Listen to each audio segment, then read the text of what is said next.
सक्षमता परीक्षा का रिजल्ट कार्ड मिलने जा रहा है। रिजल्ट कार्ड मिलने जा रहा है, इसका मतलब कि इसकी वैलिडिटी लाइफ टाइम रहेगी, नंबर 1। लेकिन दोस्तों आप जरा सोचिए, मैंने जो प्रश्न उठाया कि जो ज्यादा मार्क्स लाए हैं उनको अब कोई लाभ नहीं मिलेगा क्या? जिनका नंबर 100, 110, 120, 130 जो आए, जो लेकर के आए सक्षमता परीक्षा में, उनको क्या लाभ मिला? पहले तो ये कहा गया था, जब काउंसलिंग की शुरुआत नहीं हुई थी तो ये बातें सामने आई थी कि शिक्षक जो ज्यादा मार्क्स लाए हैं उनको शहरी क्षेत्र मिलेगा। लेकिन कमेटी की रिपोर्ट लगभग तैयार है और माननीय शिक्षा मंत्री का जो वक्तव्य है उसके आधार पर तो ये साबित हो गया कि महिलाओं को बेनिफिट मिलेगा, जो दिव्यांग है उनको बेनिफिट मिलेगा, पति पत्नी है उनको बेनिफिट मिलेगा, जो असाध्य रोग से ग्रसित हैं उनको लाभ मिलेगा। कभी भी ये नहीं कहा गया कि जिनका मार्क्स अधिक है उनको लाभ मिलेगा। अब जरा बताइए, तो क्राइटेरिया तो यही रहा जो दक्षता परीक्षा का था, चाहे आप अधिक मार्क्स लाएं या कम मार्क्स लाएं। दक्षता परीक्षा का भी रिजल्ट कार्ड आया, ये सीटेट का भी रिजल्ट कार्ड जारी होता है, ये आपको बिहार टीईटी का भी रिजल्ट कार्ड जारी होता है।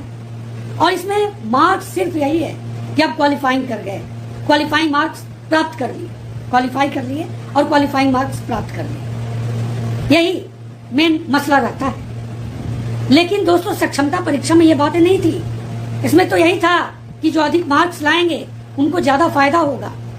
जो ज्यादा मार्क्स लाए हैं उन शिक्षकों ने मुझसे संपर्क किया कि आप मेरी बातों को रख के अपने चैनल के माध्यम से शायद ये बात वायरल हो और कुछ हमें लाभ मिले, इसलिए इस तरह का वीडियो मैं आपके बीच में लेकर के आया हूँ। लेकिन दोस्तों जो स्थिति बन रही है उससे उम्मीद नहीं है कि जो ज्यादा मार्क्स लाए हैं उनको कोई लाभ मिल सके। मैंने ये भी आपके बीच में बात कही कि हो सकता है कि उनको कुछ लाभ मिले, तो कहां पर उम्मीद है ये देखिए। आपने देखा, मैंने आपको बताया कि किनको लाभ मिलने जा रहा है, लेकिन एक बात और भी आप जान रहे हैं, जो बिलो 40 हैं इनको दूर दराज के इलाके मिलेंगे, पहाड़ी क्षेत्र मिलेगा, दियारा क्षेत्र मिलेगा, और जो 40 के ऊपर होंगे उनको बेनिफिट मिलेगा, उनको नजदीक का विद्यालय मिलेगा। तो यहाँ पर तो मार्क्स का कोई मैटर नहीं रहा।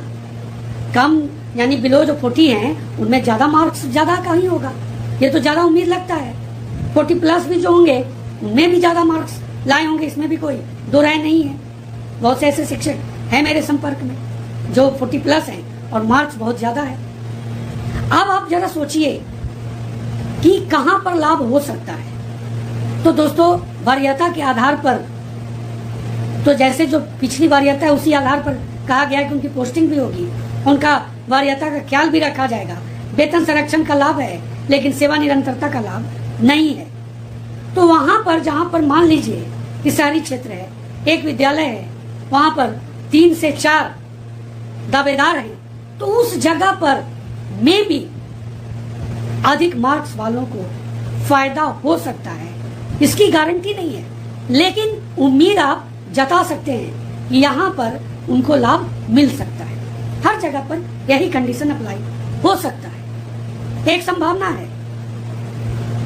लेकिन दोस्तों जो स्थिति बन रही है, जिस तरह से रिजल्ट कार्ड आ रहा है, उसके आधार पर मैं कह रहा हूँ कि अधिक मार्क्स लाना और कम मार्क्स लाना अब कोई मैटर नहीं रह गया। सक्षमता परीक्षा पास करना ये मूल विषय हो गया है। सक्षमता परीक्षा का रिजल्ट कार्ड मिलने जा रहा है। रिजल्ट कार्ड मिलने जा रहा है, इसका मतलब कि इसकी वैलिडिटी लाइफ टाइम रहेगी, नंबर 1। लेकिन दोस्तों आप जरा सोचिए, मैंने जो प्रश्न उठाया कि जो ज्यादा मार्क्स लाए हैं उनको अब कोई लाभ नहीं मिलेगा क्या? जिनका नंबर 100, 110, 120, 130 जो आए, जो लेकर के आए सक्षमता परीक्षा में, उनको क्या लाभ मिला? पहले तो ये कहा गया था, जब काउंसलिंग की शुरुआत नहीं हुई थी तो ये बातें सामने आई थी कि शिक्षक जो ज्यादा मार्क्स लाए हैं उनको शहरी क्षेत्र मिलेगा। लेकिन कमेटी की रिपोर्ट लगभग तैयार है और माननीय शिक्षा मंत्री का जो वक्तव्य है उसके आधार पर तो ये साबित हो गया कि महिलाओं को बेनिफिट मिलेगा, जो दिव्यांग है उनको बेनिफिट मिलेगा, पति पत्नी हैं उनको बेनिफिट मिलेगा, जो असाध्य रोग से ग्रसित हैं उनको लाभ मिलेगा। कभी भी ये नहीं कहा गया कि जिनका मार्क्स अधिक है उनको लाभ मिलेगा। अब जरा बताइए, तो क्राइटेरिया तो यही रहा जो दक्षता परीक्षा का था, चाहे आप अधिक मार्क्स लाएं या कम मार्क्स लाएं। दक्षता परीक्षा का भी रिजल्ट कार्ड आया, ये सीटेट का भी रिजल्ट कार्ड जारी होता है, ये आपको बिहार टीईटी का भी रिजल्ट कार्ड जारी होता है।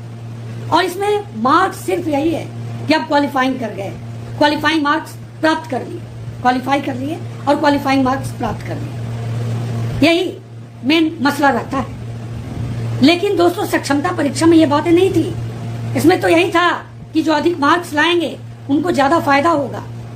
जो ज्यादा मार्क्स लाए हैं उन शिक्षकों ने मुझसे संपर्क किया कि आप मेरी बातों को रख के अपने चैनल के माध्यम से शायद ये बात वायरल हो और कुछ हमें लाभ मिले, इसलिए इस तरह का वीडियो मैं आपके बीच में लेकर के आया हूँ। लेकिन दोस्तों, जो स्थिति बन रही है उससे उम्मीद नहीं है कि जो ज्यादा मार्क्स लाए हैं उनको कोई लाभ मिल सके। मैंने ये भी आपके बीच में बात कही कि हो सकता है कि उनको कुछ लाभ मिले, तो कहां पर उम्मीद है ये देखिए। आपने देखा, मैंने आपको बताया कि किनको लाभ मिलने जा रहा है, लेकिन एक बात और भी आप जान रहे हैं, जो बिलो 40 हैं इनको दूर दराज के इलाके मिलेंगे, पहाड़ी क्षेत्र मिलेगा, दियारा क्षेत्र मिलेगा, और जो 40 के ऊपर होंगे उनको बेनिफिट मिलेगा, उनको नजदीक का विद्यालय मिलेगा। तो यहाँ पर तो मार्क्स का कोई मैटर नहीं रहा। कम यानी बिलो जो 40 हैं उनमें ज्यादा मार्क्स ज्यादा का ही होगा, ये तो ज्यादा उम्मीद लगता है। 40 प्लस भी जो होंगे उनमें भी ज्यादा मार्क्स लाए होंगे, इसमें भी कोई दो राय नहीं है। बहुत से ऐसे शिक्षक हैं मेरे संपर्क में जो 40 प्लस हैं और मार्क्स बहुत ज्यादा है। अब आप जरा सोचिए कि कहां पर लाभ हो सकता है। तो दोस्तों, वरीयता के आधार पर, तो जैसे जो पिछली वरीयता है उसी आधार पर कहा गया है कि उनकी पोस्टिंग भी होगी, उनका वरीयता का ख्याल भी रखा जाएगा। वेतन संरक्षण का लाभ है लेकिन सेवा निरंतरता का लाभ नहीं है। तो वहां पर जहां पर मान लीजिए कि शहरी क्षेत्र है, एक विद्यालय है, वहां पर 3 से 4 दावेदार हैं, तो उस जगह पर में भी अधिक मार्क्स वालों को फायदा हो सकता है, इसकी गारंटी नहीं है, लेकिन उम्मीद आप जता सकते हैं कि यहाँ पर उनको लाभ मिल सकता है। हर जगह पर यही कंडीशन अप्लाई हो सकता है, एक संभावना है। लेकिन दोस्तों, जो स्थिति बन रही है, जिस तरह से रिजल्ट कार्ड आ रहा है, उसके आधार पर मैं कह रहा हूं कि अधिक मार्क्स लाना और कम मार्क्स लाना अब कोई मैटर नहीं रह गया। सक्षमता परीक्षा पास करना ये मूल विषय हो गया है।